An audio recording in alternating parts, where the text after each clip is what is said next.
Friends, thanks for joining. This is this one we're going to call a fiddle as well. This is certainly a folk violin or folk slash fiddle.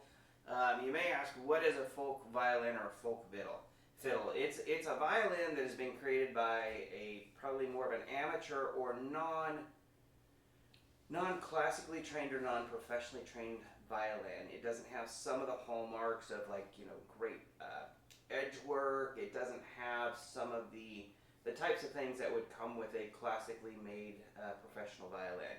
However, that's not to say that they cannot sound good. So this folk fiddle was made per the writing inside in 1895 by a gentleman in Michigan. He kind of lists all the information, including his street name and I think even address on there. And it was sold in 1895 for the whole sum of $20 is what it says inside. What's funny about that is if you use the inflation calculator, $20 in 1895 converts to, I think it's $600 or $800 today. So, I mean, $20 was not anything to sneeze at back then. This violin was completely redone. New linings put in, actually had corner blocks put in, a new bottom block. This violin, it didn't really deserve the money and time that was put into it. So this was a labor of love. And we say that because it was acquired for just kind of a nominal fee. I think I paid $150 for this violin. But come to find out, the lady that sold it to me, actually kind of been online talking friends, found out this violin belonged to her mother, who dearly loved it. The violin was displayed on the wall in their home, I'm going to guess for a number of years, if not 30, possibly even more. But it wasn't in playing condition. The bottom block had broken. The violin was in total disrepair. So this is the first time that it's probably played in, I would have to guess, at least 50 years. So all that talking, without further ado, we're going to turn it over to Anna to hear this violin for the first time.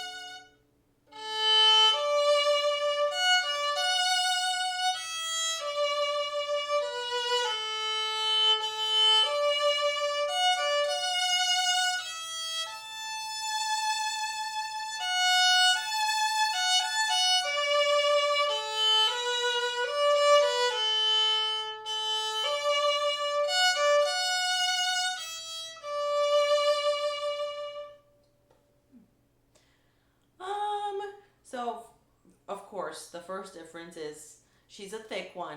She's a thick lady. The neck is thicker.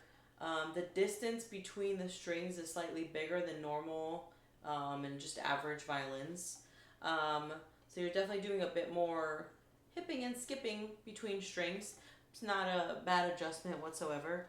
I think it makes it actually a lot easier to play two strings at the same time because your finger doesn't have to work too hard to press both of them down. It just comfortably fits in between both.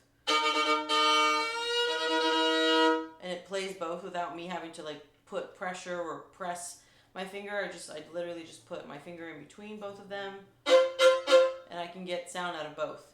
So this is a great instrument for somebody who maybe wants to fiddle and wants to have an easier time and an easier time accessing two strings to create sort of little fiddle sounds or chords, things like that. Celtic music, Scottish, Irish fiddling, whatever you want to do. This would probably be the instrument for you. It would have to be mic'd up because it doesn't resonate very well. It's a very just intimate, very much in I don't know how I would describe it. Just a very in violin. It doesn't output very well. It's a very input violin. So you'd have to mic it up to have it carry. But yeah, overall pretty decent, easy to play. Nothing majorly strange about it. This is really cool. So I learned something new because I've noticed on a lot of violins that are more set up for fiddles, they have the wider spacing between the strings, and you just explained to me why that reasoning is. So people that play fiddle play a lot of double stops, and it's just physically easier on the hand, it sounds like. Mm-hmm. Now this violin, it is kind of like you're saying, an inward, or I'm going to use the word kind of an introverted. It's not an extrovert. It's not like a really loud, boomy, fill the room. Mm-hmm. It's more kind of a closed, I don't know, intimate sound, just like you're saying. And part of that is the violin projection. The projection is the angle of the fingerboard and how high that ramp is in comparison to the belly of the violin. Mm-hmm. As you can see on this one, that bridge is really short compared to a normal violin bridge is going to be a lot higher than that. So we have trims on there, so it is kind of set up as a fiddle-ish. Back in the 1800s, they had the gut strings, so they didn't need the high projection like the modern steel strings do. So that's a lot of talking and rambling. Since it is more of a fiddle, I was going to ask if we can put you on the spot on it and see if you have any improv or just any type of fiddle-ish sound, just to kind of hear this, if we really tried to push, or just even some double stops and just have some fake fun with it. I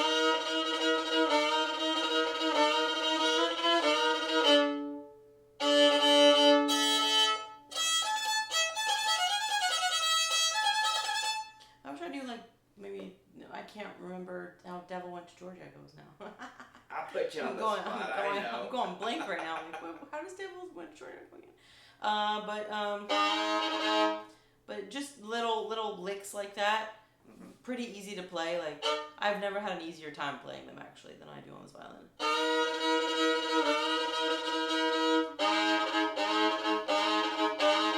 Yeah, response.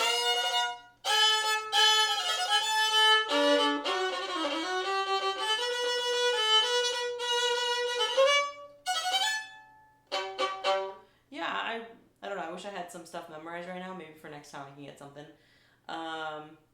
But yeah, no, it's definitely very easy to play with like little slides and licks, and yeah, definitely easy to maneuver for a fiddler. I'll have to bring my little Scottish book or something in the future and play some Celtic stuff. No, you nailed it. I mean, that's better than I thought that. Well, anyway, that hits the nail on the head. So that's exactly what I was looking for. So if you're looking for this is literally an old Amaracana fiddle. It doesn't get any more authentic than this. So if you're looking for a folk fiddle that is probably in the best shape that it's ever been in its life, it's here and now. And we'll have pictures of the inside and the gentleman's name and all that good stuff. But anyway, this was a labor of love, and it's fun. And I love that we know the daughter of the mother that owned this, and it's just, I don't know, I ask you to show the back of that violin.